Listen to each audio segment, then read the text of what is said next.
नमस्कार दोस्तों, 1 सितंबर 2020 के करंट अफेयर्स में आपका स्वागत है। आगे बढ़ने से पहले इस लेक्चर की पीडीएफ चाहिए तो टेलीग्राम चैनल ज्वाइन करिए, लिंक नीचे दिया हुआ है। इंस्टाग्राम पे जुड़ के यूपीएससी या फिर किसी और एग्जाम्स की प्रिपरेशन से रिलेटेड डाउट्स पूछ सकते हैं। और अगर आपको एकेडमिक कंटेंट में कोई प्रॉब्लम आ रही, कोई चीज समझने में, तो आप ज्वाइन बटन दबा के मेरे चैनल की मेंबरशिप ले सकते हैं। वहां पे मैं अक्सर कर और वीडियोस अपलोड करूंगा चैनल मेंबर्स के लिए, और कौन कौन सी वीडियोस भी अपलोड करने वाला हूं इनको भी मैं अक्सर कर अपने लेक्चर्स में डिस्कस करता रहूंगा। चलते हैं आज की पहली हेडलाइंस पे। रेयर रेनती चोला एरा इंस्क्रिप्शन अनहर्थ। देखिए हुआ क्या है, रेनती चोला एरा के दौरान का एक इंस्क्रिप्शन मिला है। कहां पे? कडप्पा डिस्ट्रिक्ट पे। ये जो इंस्क्रिप्शन, ऑब्वियस ही बात है, अब एंशियंट हिस्ट्री से रिलेटेड अगर कोई इंस्क्रिप्शन हमको मिलता है तो आर्कियोलॉजिकल जो लवर्स होते हैं, जो हिस्टोरिकल लवर्स होते हैं, उनके थोड़े मजे से आ जाते हैं, क्योंकि उनको इसी चीज में मजा आता है। तो डोलोमाइट की स्लैब पे ये इंस्क्रिप्शन मिला हुआ है। अगर देखा जाए, इस इंस्क्रिप्शन को पढ़ें तो क्या लिखा हुआ है? इनमें लिखा हुआ है कि भाई वो लोग जो इस इंस्क्रिप्शंस को बचा के रखते हैं फ्यूचर जनरेशन के लिए, उनको कभी ना कभी अश्वमेध यज्ञ करने को मिलेगा। आपको पता है ना अश्वमेध यज्ञ क्या होता था? क्या होता था इस अश्वमेध यज्ञ में? देखिए, अश्वमेध यज्ञ में जो बड़े बड़े राजा होते थे, अब मान लीजिए उनको ज्यादा लैंड अकुपाना है, तो वो एक घोड़ा लेते थे, बढ़िया सा घोड़ा, उसकी पूजा वूजा कराते थे, तिलक लगाते थे, और फिर घोड़े को दौड़ा देते थे। अब घोड़ा जहां जहां जहां दौड़ता रहेगा, वो इलाका उस राजा का होता जाएगा। अगर किसी को उस घोड़े को अपनी जमीन पे आने से रोकना है, तो फिर वहां पे वो पर्सन उस घोड़े को रोक देगा। और अगर कोई पर्सन कहीं पे घोड़े को रोक देता है, तो फिर दोनों लोगों में लड़ाई होगी। तो मान लीजिए एक राजा ने घोड़े को दौड़ाया, वो घोड़ा किसी दूसरे की टेरिटरी में घुसा, अगर वो घोड़ा दौड़ता रहा, इस टेरिटरी वाले ने नहीं रोका, तो ये टेरिटरी जिस राजा ने घोड़ा दौड़ाया था उसकी हो गई। अगर इस नई टेरिटरी वाले ने इस घोड़े को रोक दिया, तो अब इन दोनों राजाओं की आर्मियां लड़ेंगी। इसको बोले जाते थे अश्वमेध यज्ञ। तो यही बोला गया इस इंस्क्रिप्शन के बारे में। क्या लिखा हुआ इस इंस्क्रिप्शन में कि भैया, जो भी इस इंस्क्रिप्शन को सेफगार्ड करेगा, उसके पास इतनी ताकत होगी कि वो अश्वमेध यज्ञ करा सके। पहली चीज तो उस समय पे बहुत बड़ी चीज होती थी। और अगर उसको कोई डिस्ट्रॉय करता है तो it will incur sin equivalent to causing a death in Varanasi. Death in Varanasi, आप इसको अपर कास्ट जो ब्राह्मण्स की डेथ है उससे जोड़ सकते हो। उस समय पे ये बड़ी चीज हुआ करती थी, आज की डेट में कोई बड़ी चीज नहीं है। अब देखिए, इस इंस्क्रिप्शन को जहां से भी ये मिला है, कहां पहुंचा दिया गया? स्टेट आर्कियोलॉजिकल म्यूजियम में पहुंचा दिया गया है, मैलावरम इन जमलुगाड़ू मंडल। ये जो कदप्पा डिस्ट्रिक्ट है, ये कहां पे है? आंध्र प्रदेश में। जो इंस्क्रिप्शन लिखा गया है वो किस में लिखा है? आर्काइक तेलुगु में लिखा है, तेलुगु भाषा में लिखा है। बस तेलुगु भाषा का एक पुराना वर्जन है, उसमें लिखा हुआ है ये इंस्क्रिप्शन। ओके, लगभग 8th सेंचुरी एडी का है। और ये जो रीजन था उस समय पे, वो चोल महाराज ऑफ रेनाडू के अंदर था। तो चोल महाराज ऑफ रेनाडू के अंदर लीडर था। अब देखिए, चोल महाराज ऑफ रेनाडू, देखिए क्या होता था दोस्तों कि जो चोला डायनेस्टी है, अभी उस चोला डायनेस्टी का एक सेंट्रलाइज्ड लीडर होगा। इस चोला डायनेस्टी के अंदर बहुत सारे इलाके होंगे, तो ऐसे ही कोई छोटे से इलाके में एक इलाका रहा होगा रेनाडू का, तो वहां पे कोई चोल महाराजा हुआ होगा, उसी के समय का ये इंस्क्रिप्शन है। चोल डायनेस्टी बहुत बड़ी डायनेस्टी, इसके बारे में भी थोड़ी देर में बात करते हैं। अभी रेनाती चोलास के बारे में बात करें तो आप देखो, ये जो तेलुगु चोलास थे ना रेनाडू के, इनको आप रेनाती चोलास भी बोलते हो। तो ये रेनाडू रीजन के ऊपर राज करते थे प्रेजेंट डे कुडप्पा डिस्ट्रिक्ट में। अभी कुडप्पा डिस्ट्रिक्ट कहां है? तो आंध्र प्रदेश में, जहां पे ये इंस्क्रिप्शन आपको मिला है। शुरुआत में जो रेनाती चोलास थे बहुत इंडिपेंडेंट थे, बाद में इन्होंने ईस्टर्न चालुक्यास की सुजरेनिटी को एक्सेप्ट कर लिया। ऑब्वियस बात है, जो चालुक्यास डायनेस्टी थी और जो बाकी डायनेस्टी थी, ये सारी एक्सपेंशनिस्ट डायनेस्टीज थी। आसपास के इलाके में वॉर करो, जहां जीत गए वो हमारे अंदर आ गया। तो ईस्टर्न चालुक्यास की सुजरेनिटी में आ गए रेनाती चोलास। आप देखोगे इनके पास एक यूनिक ऑनर है। किसके पास? रेनाती चोलास के पास, of using Telugu language in their inscriptions belonging to 6th and 8th centuries।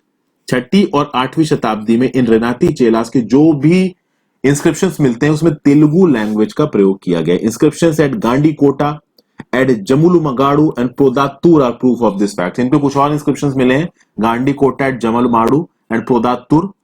ये नाम थोड़े से ट्रिकी है मेरे लिए, बट हो सकता है उस रीजन में जो लोग रहते हैं उनके लिए ट्रिकी ना हो। इन रेनाती चालूस, ये जो चोलास थे, इनका जो अर्लीस्ट मेंबर था वो था नंदीवर्मन, 500 एडी में था। ओके, कहा जाता है कि करिकाल चोला की फैमिली का था ये। करिकाल चोला समवेयर अराउंड 120 सीई राज करता था, 120 एडी के अराउंड। ओके, तो कश्यप गोत्र के थे। किसकी फैमिली से, मतलब इस रेनाटी चोला का पहला लीडर कौन बताया जाता है, नंदी वर्मन 500 एडी। जो फैमिली थी वो किसकी डिसेंड की थी, करिकाल चोला के डिसेंड की थी। तो ये सब कुछ पॉइंट्स है दोस्तों। इनके आप कह सकते हो 3 बेटे थे। तो नंदी वर्मन के 3 बेटे थे, कौन कौन, सिंह विष्णु, सुंदरानंद, धनंजय। तो ये जो रेनाती चोलास थे, ये इन चोला लीनियज में सबसे पहला रूलर कौन माना गया, नंदी वर्मन 500 एडी। नंदी वर्मन अपने आप को डिसेंट किसका बोलता था, करिकाल चोला का। इस नंदी वर्मन के 3 बेटे थे, तीनों अलग अलग जगहों पर पैरेलली राज किया करते थे। और कुछ इंपॉर्टेंट इंफॉर्मेशन है, आप देख सकते हो इस फैमिली का, the family seems to have its origin at Erigal in Tumkur district situated at the border of Pallava and Kadamba region. अभी इतनी डिटेल्ड इंफॉर्मेशन तो देखिए दोस्तों, मुझे लगता नहीं है कि आने वाली है, बट फिर भी मैंने यहां पे नोट कर ली है, आपके नोट्स बनाने में काफी काम आ जाएंगे। इस मैप में आपको दिख रहा है वो अंपायर जहां पे चोल राज किया करते थे। और एक्चुअली में ये जो मैप आपको अभी के लिए नजर आ रहा है, आपने नाम सुना होगा राजराज चोला, राजदेंद्र चोला, राजराज चोला और राजेंद्र चोला। इनके राज के दौरान जो चोला इन्फ्लुएंस था वो बहुत बड़ा था। ये जो पीला वाला ऑरेंज टाइप का इलाका लग रहा है पूरा का पूरा श्रीलंका, ये डायरेक्ट इनकी टेरिटरी थी। और आप देख सकते हो ऊपर की तरफ ये उड़ीसा, बहुत हद तक आंध्र प्रदेश और ऊपर वेस्ट बंगाल का भी एक बड़ा इलाका चोला इन्फ्लुएंस में था। और आप देखिए साउथ ईस्ट एशिया का भी एक बहुत बड़ा इलाका, इंडोनेशिया का एक बहुत बड़ा इलाका, थाईलैंड का एक छोटा सा इलाका, मलेशिया पूरा का पूरा, अंडमान निकोबार आइलैंड्स, ये पूरा पूरा भी कहा जा रहा है कि चोला इन्फ्लुएंस में था एक समय पे। तो अभी देखिए क्या है दोस्तों कि चोला से रिलेटेड ये इंस्क्रिप्शन मिला है, तो चोला एम्पायर ऑटोमेटिकली आपके लिए इंपॉर्टेंट हो जाता है। तो चोला एम्पायर से रिलेटेड जितने भी इंपॉर्टेंट फैक्टर्स हैं आपके एग्जाम्स के पर्सपेक्टिव से, आपके नॉलेज के पर्सपेक्टिव से, उसके लिए मैं एक वीडियो बनाऊंगा। ये वीडियो सिर्फ चैनल मेंबर्स को अवेलेबल होगी, तो अगर आप इस वीडियो को देखना चाहते हैं तो मेंबरशिप ले सकते हैं। अभी करना ही पड़ेगा दोस्तों, कुछ चांस बचा नहीं है, मेरे पास कोई ऑप्शन और बचा नहीं है। अभी बात करते हैं आगे, PLA aggression blocked at Pangong Tso. देखिए ये एक बहुत सेंसिटिव न्यूज निकल के आ रही है। हुआ ये है दोस्तों, लद्दाख में एक बहुत लंबा स्टैंड ऑफ चल रहा है इंडिया चाइना के बीच में। 29 अगस्त की रात को कुछ ऐसे एग्रेसिव मूव हुए चाइना की तरफ से, जिसमें चाइना ने पैंगोंग सो के साउदर्न अटेम्प्ट पे अपना जो राज है उसको स्थापित करने की कोशिश की। ये पैंगोंग सो आपको लेक नजर आ रही है ऐसे। अब इस लेक के इधर का जो हिस्सा है ना, वो है इसका नॉर्थ बैंक, और इस तरफ का जो हिस्सा है वो है इसका साउदर्न बैंक।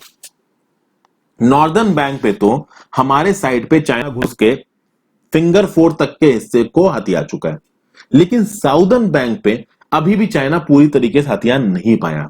रिसेंटली हुआ यह है, कहा जा रहा है कि 29 अगस्त की रात को 2000 सोल्जर्स पीपल लिबरेशन आर्मी के इस पैंगोंग सो की लोक को क्रॉस करके साउदर्न बैंक की पहाड़ियों पे चढ़ के अपना कब्जा जमाने की कोशिश कर रहे थे, बट इंडियन सोल्जर्स ने बहुत बहादुरी के साथ उनको रिपेल कर दिया। इनफैक्ट ये भी बोला जा रहा है कि पैंगोंग सो के साउदर्न साइड पे 2 बड़ी बड़ी पहाड़ियों पे इंडियन सोल्जर्स ऊंचाई पे चढ़ के बैठ गए हैं। मतलब कि जो चाइनीज मैन्यूवर्स थे उनको तो इंडियन सोल्जर्स ने फेल किया ही किया, वो भी एक हाइट पे चढ़ के बैठ गए। देखिए जो चाइनीज सोल्जर्स है ना, वो इंडियन साइड ऑफ एलएसी में घुस गए, और इंडियन साइड ऑफ एलएसी में इस पैंगोंग सो के नॉर्थ साइड पे जो हिल्स हैं उसके ऊपर ये चाइनीज सोल्जर्स चढ़ के बैठ गए। साउदर्न साइड पे जो हिल्स हैं इसके ऊपर चढ़ के बैठना चाहते थे, बट वहां पे इंडियन आर्मी ने इनके अटेम्प्ट को ब्लॉक कर दिया, और अब इंडिया वाले उस पहाड़ी पे चढ़ के बैठे। तो अब आप देख सकते हो कि कितना ज्यादा सेंसिटिव मुद्दा हो गया यहाँ पे। और कुछ और सेंसिटिव बातें मैं आपको बताऊंगा जो कि आप देखिए आज की न्यूज़पेपर में बहुत ज्यादा कवर की जा रही है। तो न्यूज ये निकल के आई है कि सारे कंसेंसस को, सारे मिलिट्री और डिप्लोमेटिक एंगेजमेंट में करी हुई बात को ये जो पीएलए ट्रूप्स हैं ये अक्सर कर वॉयलेट होते रहते हैं। इनको देख के तो वो एक सीन आ जाता है पद्मावत मूवी का। पद्मावत मूवी के एंड में क्या होता है कि शाहिद कपूर जो कि रावल रतन का रोल प्ले कर रहे होते हैं, और रणवीर सिंह जो कि अलाउद्दीन खिलजी का रोल प्ले कर रहे होते हैं, ये दोनों आपस में हैंड टू हैंड कॉम्बैट करते हैं, और उसमें अलाउद्दीन खिलजी शाहिद कपूर को यानी रावल रतन को धोखे से मार देता है। तो ये रावल रतन अलाउद्दीन खिलजी से क्या बोलता है कि एक जंग तो ईमानदारी से लड़ते, तो अलाउद्दीन खिलजी क्या बोलता है कि जंग का केवल एक उसूल है, जीतना। कुछ ऐसा ही चाइना के साथ हो रहा है।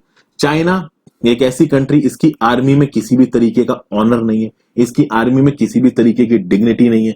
पीठ में छुरा भोंकना, इस तरीके की सारी टैक्टिक्स पीएलए की आर्मी अपना रही है। उनकी कही हुई बात की कोई वैल्यू नहीं है, बैक स्टैबिंग वो कभी भी कर सकते हैं, वो कुछ भी कर सकते हैं।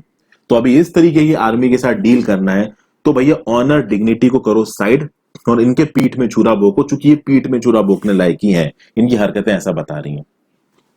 अभी के लिए और न्यूज क्या निकल के आ रही है कि चाइना कंट्रोल्स 1000 स्क्वायर किलोमीटर इन लद्दाख। अच्छा एक बात और दोस्तों आपसे, एग्जैक्टली 29-30 अगस्त को क्या हुआ इसके बारे में मैंने काफी रिसर्च की, मुझे कुछ पॉइंट्स मिले हैं। अभी देखिए उन पॉइंट्स की जेन्युइननेस को तो पूरी तरीके से वेरीफाई किया नहीं जा सकता, मैं तो आपको वही बताऊंगा जो न्यूज चैनल्स में आ रहा है। अगर आप चाहते हो कि मैं आपको कुछ एक अलग से वीडियो बना के लोकेशन पे मैप दिखा के आपको चीजें बताऊं तो आप मुझे बताओ, मैं बिल्कुल बनाने की कोशिश करूंगा। तो न्यूज क्या निकल के आ रही कि अभी जो लाइन ऑफ एक्चुअल कंट्रोल जो पूरे लद्दाख रीजन में जो स्टैंड ऑफ चल रहा है, इसके चलते इंडिया को लमसम कितने एरिया का नुकसान हो रहा है, कहा जा रहा है कि लमसम 1000 स्क्वायर किलोमीटर एरिया का नुकसान हो रहा है। अब ये जो 1000 स्क्वायर किलोमीटर का एरिया था, एरिया इंडिया के डायरेक्ट कंट्रोल में नहीं था। इन एरियाज में चाइना और पीएलए और इंडियन आर्मी दोनों लोग पेट्रोलिंग करते थे। लेकिन अब इस 1000 स्क्वायर किलोमीटर के इलाके में इंडिया के पेट्रोल्स को ब्लॉक कर दिया है चाइना में, इसीलिए इस समय पे प्रॉब्लम हो रही है। कहा जा रहा है कि इंडिया के हाथों से सीधे सीधे 1000 स्क्वायर किलोमीटर का इलाका निकलता नजर आ रहा है। अब ये सब कुछ मैं न्यूज रिपोर्ट्स के आधार पर बता रहा हूं भैया, आप खुद जाके द हिंदू, इकोनॉमिक टाइम्स पढ़ लो, सब में न्यूज रिपोर्ट आ रखी है।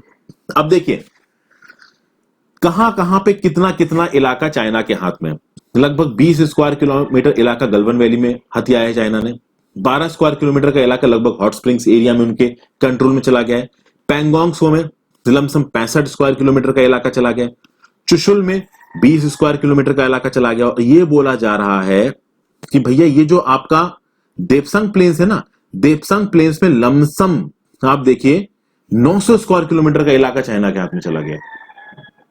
तो कितनी प्रॉब्लम हो रही है। अब ये जगह भी दिखा देता हूं आपको, यहां पे आपको देपसंग प्लेन दिखाई दे रहा है, यहां पे आपको चुशल दिखाई दे रहा है, ठीक है, यहां गलवन वैली, ये आपका देपसंग प्लेन था, यहां चुशुल है, पैंगोंग सो तो मैं आपको दिखाई चुका हूं। तो मतलब हालत जो है ग्राउंड लेवल पे वो बहुत ज्यादा इस समय पे सेंसिटिव हो सकती है। जंग के आसार, मतलब चाइना ने तो इस हद को पार कर दिया है कि लड़ाई हो ही जाए। इंडियन गवर्नमेंट बहुत रिस्ट्रेन एक्सरसाइज कर रही है, लड़ाई बहुत खतरनाक होती है। और अभी के लिए देखिए दोस्तों, हम कितना ज्यादा डिसएडवांटेज पे हो चुके हैं चाइना से। ये जो एलएसी है, ये जो एलएसी आपको दिख रही है, इस एलएसी के चलते हम लोग ऑलरेडी डिसएडवांटेज पे हैं। आप देखोगे 1950 से पहले, यानी हमारी देश की आजादी से पहले चाइना का क्लेम पता है क्या था? चाइना का क्लेम ये लाइन था, चाइना ये बोलता था कि इस लाइन से ये जो ये वाली लाइन जा रही है, इसके जो इधर का इलाका है ये हमारा है, बाकी इस तरफ का इलाका इंडिया का। इंडिया क्या बोलता था कि भैया पूरा ये इलाका हमारा है। आज की डेट में आप देखिए चाइना कितना इलाका हथिया के बैठा है इंडिया का, और उस पे भी उसको शांति नहीं है और अंदर घुस रहा है। 1000 स्क्वायर किलोमीटर के इलाके को उसने ऑलमोस्ट अपने कंट्रोल में ले लिया। तो सिचुएशन बहुत ज्यादा सेंसिटिव है ग्राउंड पे, वॉर होने के ये बिल्कुल आसार है। एकदम इररिस्पॉन्सिबल तरीके से एक्ट करना किसे बोलते हैं, ये कोई चाइना के साथ सीखे। वही कहते हैं ना, डेमोक्रेसी बहुत ज्यादा जरूरी है। अगर एक इंसान को एक लिमिट से ज्यादा ताकत दे दोगे तो वही होगा जो चाइना यहां पे अभी कर रहा है। मतलब कि वो वॉर छेड़ने की कोशिश कर रहा है, और एक इंसान जो कि चाइना में ताकत में बैठा है तो उसको किसी की तरफ आंसरेबिलिटी तो है नहीं, उसको इस बात से फर्क पड़ता नहीं कि बॉर्डर में मेरे कितने सोल्जर्स लगे, उसकी कोई मॉरल रिस्पॉन्सिबिलिटी नहीं है, वो बस अपनी दादागिरी चलाना चाहता है। अब ये दादागिरी किस लिमिट तक चलेगी, इंडियन गवर्नमेंट क्या कर पाएगी, ये तो देखिए समय ही बताएगा। आगे चलते हैं। जीडीपी से रिलेटेड डाटा निकल के आ रहा है। पहले क्वार्टर में जो हमारी जीडीपी है वो लमसम 24% से श्रिंक हुई है। ये जो अप्रैल से जून का क्वार्टर है ना, आप देखिए 1 अप्रैल से 31 मार्च तक रहता है फाइनेंशियल ईयर। अप्रैल से जून के क्वार्टर में 23.9% हमारी जीडीपी श्रिंक हुई है, दो वजहों से। एक तो severe impact of covid lockdown, और दूसरा कोविड-19 से आने से पहले ही इकोनॉमी में एक स्लो डाउन का ट्रेंड देखने को मिल रहा है। जब से हमारा देश आजाद हुआ है सबसे शार्प डिक्लाइन होगा ये हमारी जीडीपी का। कहा जा रहा है 2020-21 में 5 से 7% हमारी जीडीपी घटेगी। 1979-80 में जो जीडीपी घटी थी वो घटी थी 5.2%। अब कहा जा रहा है कि 5 से 7% घटेगी, अब तक का सबसे शार्प घटना। पहले भी माइनर कॉन्ट्रैक्शंस हुए हैं, 1965-68 में हुए हैं, 1972 से 73 में हुए हैं, ठीक है, 1979 से 80 में हुए हैं, लेकिन 2020-21 में जो जीडीपी घटेगी 5 से 7% घटेगी। बहुत मॉडेस्ट राइज देखने को मिला एग्रीकल्चर में, 3.4% का एग्रीकल्चरल ग्रोथ देखने को मिली है। लेकिन बहुत सारे ऐसे सेक्टर्स जो कि हमारी इकोनॉमी को बूस्ट करते हैं, जैसे कंस्ट्रक्शन सेक्टर 50% से गिरा है, hotel, trade, transport and communication services 47% से गिरी है। जनरल स्टडीज पेपर 3 में ये चीज आपको काम आएगी। नेक्स्ट चलते हैं supreme court, ₹1 fine on Bhushan for contempt. इस टॉपिक को तो वैसे आज मैंने करंट अफेयर्स में कवर कराया है। सुप्रीम कोर्ट ने बोला है कि भैया हम मैग्नेनिमिटी दिखा रहे हैं और प्रशांत भूषण के ऊपर केवल ₹1 का फाइन लगा रहे हैं, नहीं तो इनको एक्चुअली में सजा देनी थी। क्या बोला अरुण मिश्रा साहब ने? We are sentencing the contemnor with a nominal fine of ₹1। Okay, देखिए कोर्ट क्या बोला, the court said an appropriate sentence and not a mere warning was required as mister Bhushan has showed an unjustifiable insistence. मतलब court बोल रहा है कि भूषण साहब ने अनजस्टिफिएबल इंसिस्टेंस दिखाया है, अपोलोजाइज नहीं किया है, तो हमको इनको सजा देनी चाहिए थी, बट हम सजा ना देके ₹1 का फाइन लगा के इनको छोड़ रहे हैं। अगर ₹1 का फाइन नहीं लगाया, इन्होंने नहीं भरा, तो या तो इनको 3 महीने की प्रेजेंट टर्म होगी और 3 महीने की प्रेजेंट टर्म के साथ साथ 3 साल के लिए इनका जो लीगल लाइसेंस है वो भी रद्द किया जाएगा। तो अब तो प्रशांत भूषण साहब ने बोल दिया है कि ठीक है, मैं कोर्ट को बहुत ज्यादा हाई एस्टीम में मानता हूं, मैं ₹1 जमा कर रहा हूं, क्योंकि अभी ₹1 जमा नहीं करेंगे तो 3 साल के लिए जेल चले जाएंगे। तो सुप्रीम कोर्ट बोल रहा है हमने मैग्नेनिमिटी दिखाई, नहीं तो प्रशांत भूषण जी ने जो किया था इसके लिए इनको सजा मिलनी चाहिए थी। तो अभी के लिए इस चीज का आप कह सकते हो क्लोजर हो गया इस केस का। ओके, ये इंपॉर्टेंट टॉपिक है जीएस पेपर 2 में। हमारे एक्स प्रेसिडेंट प्रणब मुखर्जी साहब, इनकी अनफॉर्चुनेटली मृत्यु हो गई, इनको कोविड-19 भी हो गया था, बहुत बूढ़े थे और भी कुछ उनकी प्रॉब्लम्स थी जिसकी वजह से इनकी मृत्यु हो गई है। जनरल स्टडीज पेपर 1 काम की चीज। आगे चलते हैं, Naga group seek accord review. देखिए नागा इंसर्जेंसी के बारे में मैंने एक पूरी वीडियो बना दी है, आप उस वीडियो को जाके देखिए। अभी क्या हुआ है, एक ग्रुप बना है दोस्तों, नागा नेशनल पॉलिटिकल ग्रुप। ये Naga national political group NSCN Isak Muivah से अलग है। देखिए एनएससीएन इसाक मोवैया एक अलग ग्रुप है, कुछ और आर्म्ड ग्रुप्स हैं, इनके अलावा एक और ग्रुप है एनएनपीजी।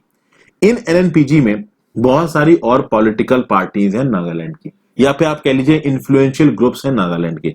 अब ये सब लोग मिलकर सेंटर के साथ बातचीत कर रहे हैं कि हाँ भाई हमें ऑटोनॉमी दो या नागालैंड बनाओ या जो कुछ ही बनाओ। एनएनपीजी की वर्किंग कमेटी ने बोला है कि भाई ये जो फ्रेमवर्क एग्रीमेंट आपने अगस्त 2015 में साइन किया था एनएससीएन इसाक मोवैया के साथ, इसको बदलिए। चूंकि इस फ्रेमवर्क एग्रीमेंट में लिखा है कि जो इंडो नागा पॉलिटिकल कॉन्फ्लिक्ट है ये तो 1955-56 से चल रही है, जबकि हमारा स्ट्रगल तो बहुत बड़ा है। हम तो अंग्रेजों के समय से ही आउटसाइड अथॉरिटीज के साथ लड़ रहे हैं। तो कुल मिला के बहुत सारी चेंजेस डिमांड करने की बात करी है नागा ग्रुप्स ने। एनएनपीजी ने बोला है कि जो फ्रेमवर्क एग्रीमेंट आपने national socialist council of Nagaland Isak Muivah के साथ साइन किया, पहले उसे चेंज करिए। दूसरी बात, इस फ्रेमवर्क एग्रीमेंट में जो आपने नागालैंड लिखा है, इस नागालैंड को हटा के नागालिम करिए। नागालिम मतलब हमको आसपास के स्टेट्स का इलाका और म्यांमार का इलाका दो, ठीक है, ये इनकी डिमांड है। ओके, फिर यहां पे देखिए क्या बोल रहे हैं कि हमारा जो नाम है वो था नागालिम, आपने नागालैंड इसको कैसे दे दिया? ठीक है, ये जो नाम है फ्रेमवर्क एग्रीमेंट में, ये नागालिम होनी चाहिए, ये हमारी पॉलिटिकल वोकैबुलरी है। इस नागालिम का मतलब ही अलग है, कहने का मतलब हमारी जो पॉलिटिकल डिमांड्स है वो बहुत बड़ी हैं। प्लस साथ साथ ये भी बोला जा रहा है कि national socialist council of Nagaland Isak Muivah centre के साथ जो भी बातचीत कर रहे हैं नागा पीस अकॉर्ड को लेके, उसमें ये बात करी जा रही कि इन तांगकी करके एक रिजर्व फॉरेस्ट है दीमापुर के पास। दीमापुर में आपको नागालैंड के मैप पे दिखा दूं, ये नागालैंड है, नॉर्थ में अरुणाचल प्रदेश का बाउंड्री शेयर करता है, ईस्ट में म्यांमार के साथ, वेस्ट में आसाम के साथ, साउथ में मणिपुर के साथ। यहाँ पे आपको दीमापुर नजर आ रहा है, यहाँ कहीं पे आपका वो फॉरेस्ट रिजर्व है। तो कुछ इस फॉरेस्ट रिजर्व को लेके सेंटर के साथ इन एनएससीएन आईएम की बातचीत चल रही है, और शायद एनएससीएन आईएम के कुछ लीडर्स ने सेंटर से डिमांड की है कि हमें भाई ये इंतांगी रिजर्व फॉरेस्ट दिया जाए ताकि हम सारा रीसेटलमेंट और रिहेबिलिटेशन यहां पे करेंगे। इस चीज के अगेंस्ट बोला है एनएनपीजीज ने बोला ये सही नहीं है। any consideration of any part of the reserve forest as a bargaining chip for rehabilitation shall not be acceptable any cost। यानी कि NSCN-IM को जो मिलना है उसके अगेंस्ट आवाज नागालैंड के पॉलिटिकल ग्रुप से उठा रहे हैं। तो अब आप समझ सकते हो कि सेंटर के सामने और जो मिस्टर RN रवि हैं जो कि नागालैंड के गवर्नर है, जो कि पूरे इशू का इंटरलोक्यूटर है, उनके सामने कितनी मेजर प्रॉब्लम्स है। नागालैंड में डील करने के लिए, बातचीत करने के लिए बहुत सारे अलग अलग ग्रुप्स हैं और उन ग्रुप्स में कोई भी कोहेरेंस नहीं है, सबके अलग अलग व्यू पॉइंट्स हैं। इसलिए जो सेंटर का टास्क है वो बहुत ज्यादा मुश्किल हो रहा है नागालैंड को लेकर। जनरल स्टडीज पेपर 3 में ये चीज आपको काम आएगी। यूएस इजरायली डेजिग्नेशन, छोटी सी न्यूज है। यूएस और इजराइल की डेजिग्नेशन उड़ के पहुंची अबू धाबी। उड़े कहां से? सऊदी अरेबिया के थ्रू। तो सऊदी अरेबिया ने अपने एयर स्पेस के थ्रू फ्लाइट को जाने दिया गया, मतलब सऊदी अरेबिया इजराइल से दोस्ती कर रहा है। अभी अबू धाबी में इजराइल के जो बिजनेसमैन है, डेलीगेशन है, पॉलिटिशियंस है, वो पहुंच गए। तो अबू धाबी यानी कि यूएई तो इजराइल के साथ अपने रिलेशंस अच्छे कर ही रहा है। तो इसके बारे में एक न्यूज है, बिल्कुल न्यूज में आप देख ही सकते हो। और थोड़ा भी सऊदी अरेबिया यहाँ पे प्रो नजर आ रहा है इजराइल के, एक्चुअली पहले से ही था। आगे बात करें, Lebanese leaders choose x envoy S PM. अब हुआ क्या है, देखिए मैंने आपको बताया है कि जो लेबनान की पॉलिटिक्स है बहुत ज्यादा फैक्शनल है, काफी प्रॉब्लम चल रही है वहां पे। तो उन्होंने एक नए प्राइम मिनिस्टर को डेजिग्नेट किया है जिनका नाम है Mustapha Adib. Okay, French president Emmanuel Macron आने वाले हैं लेबनान में बातचीत करने के लिए। मुस्तफा अदीब को बोला गया है कि हाँ भाई प्राइम मिनिस्टर बनाया जाएगा। एक सरकार को चुनना बहुत ज्यादा जरूरी हो गया है क्योंकि लेबनान की इकोनॉमी बिल्कुल ही नीचे जा रही है। तो जरूरी है कि लेबनान की तरफ से कोई इंटरनेशनल मॉनिटरी फंड के साथ बातचीत शुरू करे, क्योंकि लेबनान में एक बहुत बड़ी इकोनॉमिक क्राइसिस है। 1975 और 1990 में जब लेबनान में सिविल वॉर चल रहा था तो उसी समय पे उनकी हालत काफी खराब हो गई थी। और बेरट का ये जो एक्सप्लोजन हुआ इसके बाद तो बिल्कुल ही हालत खराब है, गवर्नमेंट ने भी रिजाइन कर दिया है। तो भैया प्रॉब्लम पॉलिटिक्स की वजह बहुत चल रही है। अच्छा, लेबनान का जो पॉलिटिकल सिस्टम है वो अपने आप में अजीब है। जो इनके प्रीमियर हैं वो एक सुन्नी मुस्लिम होने चाहिए, जो इनकी प्रेसिडेंट है वो एक मैरोनाइट क्रिश्चियन होने चाहिए, और जो इनके पार्लियामेंट्री स्पीकर है वो एक शिया होने चाहिए। तो एक बड़ा ही अलग तरीके का इनका पॉलिटिकल सिस्टम है, और मैं बोलूंगा एक अच्छा पॉलिटिकल सिस्टम है जहां पे सारे फैक्शंस को रिप्रेजेंटेशन दी गई है ताकि सब लोग को एग्जिस्ट कर सके। ये एक बहुत अच्छी चीज है। अभी मुस्तफा अदीब जी क्या कर पाते हैं, कितनी लेबनान को इंटरनेशनल मॉनिटरी फंड से मदद मिलती है, कैसे इनकी इकोनॉमी रिसर्च करती है, ये सब चीजों को हम लोग देखेंगे आगे। RBI moves to ease liquidity further. देखिए भाई, अभी जो हमारी इकोनॉमी की हालत खराब है वो तगड़ी चल रही है। रिसेंटली मैंने आपको बताया कि जो प्रिडिक्शंस आए हैं, जो डाटा आया है अप्रैल से लेके जून के क्वार्टर का, उस अप्रैल से लेके जून के क्वार्टर में बताया जा रहा है कि इकोनॉमी श्रिंक हुई है 23.9%। अभी के लिए लिक्विडिटी प्रेशर्स बहुत तगड़े हैं। Yield on government securities rise कर रही है, गवर्नमेंट बोरोइंग ज्यादा है, हमें कुछ एडिशनल स्पेशल मार्केट ऑपरेशंस करने पड़ेंगे। ये क्या चीजें हैं, अगर ये चीजें आपको जाननी है तो आप चैनल मेंबरशिप ज्वाइन करिए, मैं आज वहां पे समझाऊंगा। मैं आपको एक बेसिक आइडिया जो कि मैं आपको हमेशा करंट अफेयर्स में देता हूं, ओपन मार्केट ऑपरेशन। चूंकि बात यह है कि मैं जो करंट अफेयर्स की वीडियो बनाता हूं उसकी जो एवरेज व्यूअरशिप है वो बहुत ज्यादा होती नहीं है। तो ऑब्वियसली बात है, ये जो बहुत ट्रिकी और स्पेसिफिक कंसेप्ट है इनको सबको बताने का फायदा नहीं, एक लंबे समय के लिए लोग देखते नहीं है। तो जो सिर्फ सीरियस व्यूअर्स हैं उनके लिए मैं बहुत स्पेसिफिक चीजें अवेलेबल कराऊंगा मेंबरशिप्स के अंदर। बाकी जो चीजें जनरलाइज्ड करंट अफेयर्स पढ़ा रहा था वो तो मैं आपको बताऊंगा ही। ओपन मार्केट ऑपरेशंस क्या होते हैं? ओपन मार्केट ऑपरेशंस में गवर्नमेंट सिक्योरिटीज की खरीद फरोख्त होती है। जैसे कि मैं आपको फॉर्मल एग्जांपल समझाता हूं, यहाँ क्या लिखा हुआ है, sale and purchase of government securities and treasuries bill by RBI और the central bank of the country to regulate the money supply. अब देखिए, अगर आरबीआई को मनी सप्लाई इकोनॉमी में बढ़ानी है तो वो क्या करेगी? क्या होता है दोस्तों, गवर्नमेंट सिक्योरिटीज को आप गवर्नमेंट बॉन्ड्स भी बोलते हो, ट्रेजरी बिल्स इसमें आते हैं, और बहुत तरीके की गवर्नमेंट सिक्योरिटीज होती हैं। डिपेंड करता है कि उनका मैच्योरिटी पीरियड क्या है। अभी ये गवर्नमेंट सिक्योरिटी क्या है? एक पीस ऑफ पेपर सरकार इशू करेगी मार्केट में। इस पीस ऑफ पेपर की कुछ कीमत होगी, मान लीजिए है 100 रुपए। सरकार बोलेगी कि 100 रुपए पे हम जो इंटरेस्ट रेट देंगे वो होगा 5%। मैं आपको बस एक एग्जांपल बता रहा हूं। और सरकार इस पीस ऑफ पेपर को किसी को बेच देगी। अब ये बहुत सारे लोग खरीद सकते हैं, सेंट्रल गवर्नमेंट खरीद सकती है, सॉरी सेंट्रल गवर्नमेंट तो बेच ही रही है। जो आपके पब्लिक सेक्टर इंटरप्राइजेस है वो खरीद सकते हैं, पब्लिक सेक्टर बैंक्स खरीद सकती हैं, जो बड़ी बड़ी कॉर्पोरेशन है वो खरीद सकती हैं, ठीक है, पीएसयूज खरीद सकते हैं, बहुत सारे स्टेट गवर्नमेंट्स खरीद सकती हैं, बहुत सारे लोग इन ट्रेजरीज को खरीद सकते हैं। फायदा क्या होगा? सरकार उनको इंटरेस्ट देगी। सरकार के पास जो पैसा गया है वो पैसा तो सरकार आपको वापस करेगी, बट सालाना इंटरेस्ट भी देगी। अब होता यह है कि जब सरकार गवर्नमेंट ट्रेजरीज को मार्केट में उतारती है, ओके, तो लोग उस ट्रेजरी को खरीदेंगे और पैसा किसके पास जाएगा? सरकार के पास जाएगा। तो जब गवर्नमेंट सिक्योरिटीज मार्केट में इंट्रोड्यूस कर रही है सरकार, तो कुल मिला के पैसा सरकार के पास आ रहा है। अगर पैसा सरकार के पास आ रहा है तो मार्केट से लिक्विडिटी कम हो रही है, ओके।